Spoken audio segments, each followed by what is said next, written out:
கௌசல்யா மைந்தா ஸ்ரீராம கதிர்முகம் புலர்கின்றதே கண்மலர்வாய் வைகுந்த தெய்வக் கடமைகள் தமையாற்றவே. கௌசல்யா மைந்தா ஸ்ரீராம கதிர்முகம் புலர்கின்றதே கண்மலர்வாய் வைகுந்த தெய்வக் கடமைகள் தமையாற்றவே.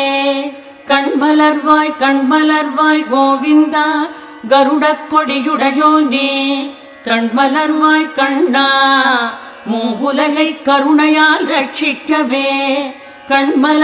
கண்மலர்வாய் கோவிந்தா கருடக் கொடியுடையோனே கண்மலர்வாய் கண்ணா மூவுலகை கருணையால் ரட்சிக்கவே.